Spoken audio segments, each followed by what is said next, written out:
Hello viewers, welcome back to my channel.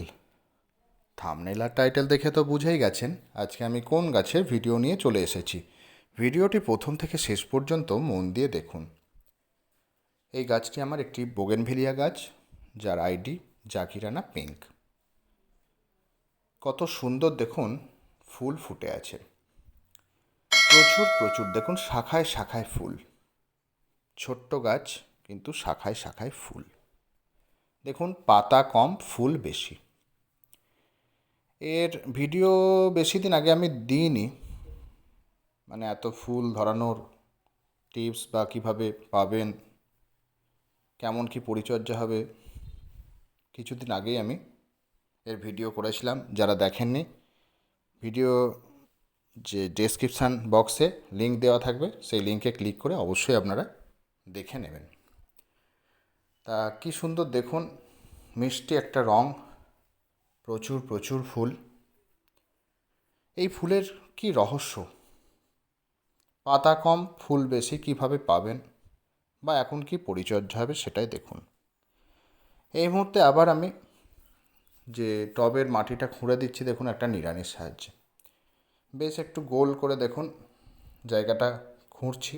নতুন বাগানিরা খুব ভালো করে দেখুন, বোগেনভেলিয়ায় যখন মাটি খুঁড়বেন বেশি ডিপ করে খুঁড়বেন না, খুব হালকা করে জাস্ট কোনা মানে যে ডগাটা দিয়ে ছোট্ট করে দেখুন হালকা হালকা করে খোঁড়া হচ্ছে, কারণ এদের রুট খুব হালকা, বেশি ডিপ করে খুঁড়বেন না। এগুলোও শেখার আছে হাতে ধরে। নতুন বাগানিরা খুব ভালো করে শিখুন, আমি প্রত্যেককে শেখাই হাতে ধরে। এই দেখুন, এইবার এখানে একটা খাবার নেবেন। 2 চামচ সর্ষের গুঁড়ো খোল, 1 চামচ হাড় গুঁড়ো, 1 চামচ কলার খোসার গুঁড়ো। এইভাবে 3টি উপাদানের সহিত একটা মিশ্র জৈব সার প্রস্তুত করবেন। নিয়ে এইভাবে ঠিক যেভাবে গোল করে খুঁড়েছেন সেই গোল করে ওইভাবে খাবারটা দিয়ে দেবেন মাটিতে, ঠিক যেভাবে আমি দিচ্ছি।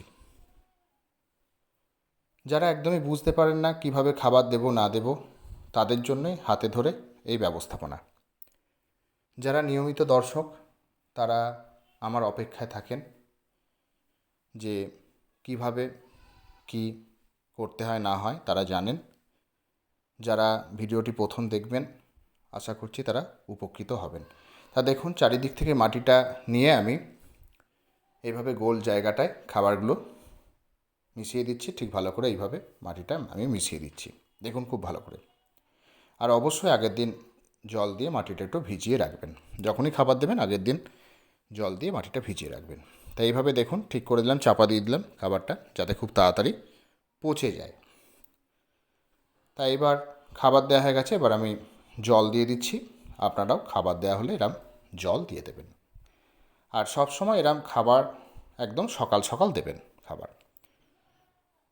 তা কত সুন্দর লাগছে দেখুন, থোকা ভরে ফুল।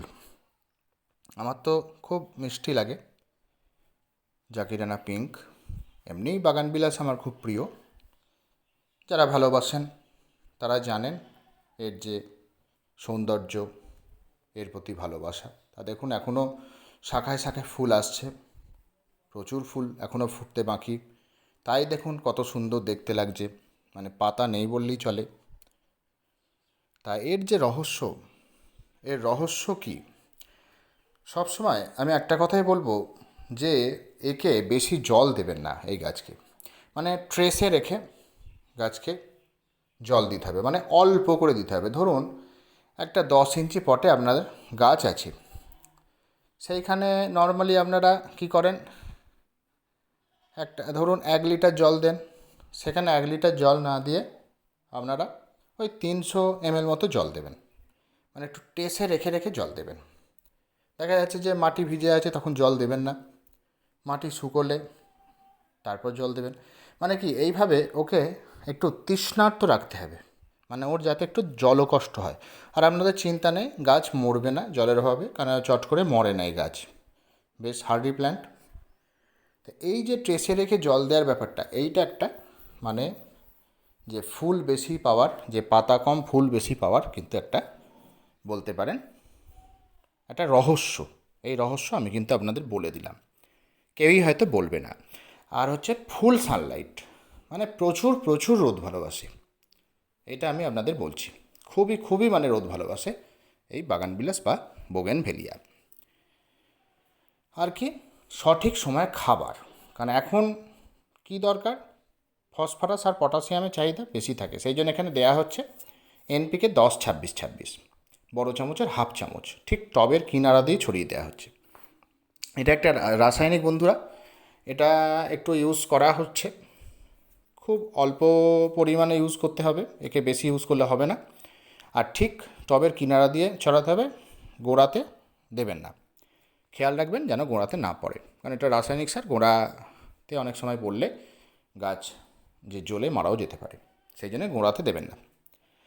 মাটি যেহেতু ভিজিয়ে নেবেন, ভেজানো আছে সেই জন্য দিয়েছি, আর মাটি একটু শুকনো থাকলে আপনারা এটা দিয়ে জল দিয়ে দেবেন, তাহলে দেখবেন ভালো রেজাল্ট পাবে। আরও প্রচুর প্রচুর ফুল আসবে, ফুলের কালার খুব সুন্দর হবে, গাছের যে ফসফরাস আর পটাশিয়ামের চাহিদাটা বেশি থাকে, সেই জন্য এই 10-26-26 এখানে পূরণ করবে। আর নাইট্রোজেন থাকে হচ্ছে 10%, আর ফসফরাস আর পটাশিয়াম থাকে 26% করে। তো এই খাবারটা এখন 15 দিন অন্তর দেবেন, আর আগের যে জৈব খাবারটা ওটাও আপনারা 15 দিন অন্তর দেবেন, তাহলেই দেখবেন মানে ম্যাজিকের মতো ফুল ফুটবে, এটুকু আমি বলে দিলাম। আর যেটা আপনাদের বললাম যে পাতা অল্প থাকবে আর ফুল বেশি থাকবে, এইভাবেই আপনারা গাছ করুন, দেখবেন গাছের চেহারা এরম হবে।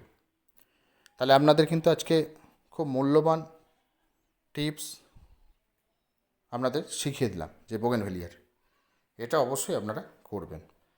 আর যেটা ফুল শেষ হয়ে যাওয়ার যে ব্যাপারটা আর কি, এর ফুল শেষ হয়ে যে প্রুনিংটা, ওইটা কিন্তু খুব জরুরি। ফুল শেষ হয়ে যে প্রুনিং, এটাও একটা পরবর্তীতে বেশি ফুল আনার একটা রহস্য। আর প্রুনিংয়ের পর যে ঠিকমতো খাবার, যে পিজিআর স্প্রে, এটা একটা কিন্তু বড় ব্যাপার। তা আজকে আমার যে মেন আলোচনাটা হচ্ছে কি আপডেট ভিডিও, তা মেনলি হচ্ছে এখানে আপডেট, যে কি আপডেট হয়েছে আমার সেটা জানানো আপনাদের, যে আমার কথাগুলো যে মিথ্যা নয়, সেই জন্যেই আপডেট ভিডিও করা। যে অনেকে কি যে ভিডিও করার জন্য বলে দেয় যে এই প্রয়োগ করুন এই করুন, দিয়ে আদৌ কোনো কিছু কাজ হয় না, কিন্তু না বন্ধুরা, সেরাম কিছু না। আমি সবসময় নতুনদের শেখাই, আর আমার কথা যে মিথ্যা নয়, সেই জন্যে আপডেট দিয়ে আমি মানুষকে জানাই, বন্ধুদের জানাই যে দেখুন আমার কথাগুলো মিথ্যা নয়, যে এই প্রয়োগ করে গাছের যে এই বৃদ্ধি হয়েছে, এরম ফুল ফুটেছে, সেটা আপনাদের আপডেটের মাধ্যমে আমি দেখাই। আর এটা তো বলেইছি আমি, হার্ডি প্ল্যান্ট, কোনো রকম যে পেস্টিসাইড দিতে হয় না, মানে কীটনাশক দিতে হয় না। তা এইভাবেই আমি গাছ করি, আশা করছি আপনাদের এই ভিডিওটি কাজে আসবে। যদি ভিডিওটি ভালো লেগে থাকে অবশ্যই লাইক করুন, বন্ধুদের সাথে ভিডিওটি বেশি পরিমাণে শেয়ার করুন, কিছু জানতে আমায় অবশ্যই কমেন্ট করুন। আর যারা চ্যানেলে নতুন তারা চ্যানেলটি সাবস্ক্রাইব করে পাশে থাকা বেল আইকন প্রেস করে দিন। Thank you.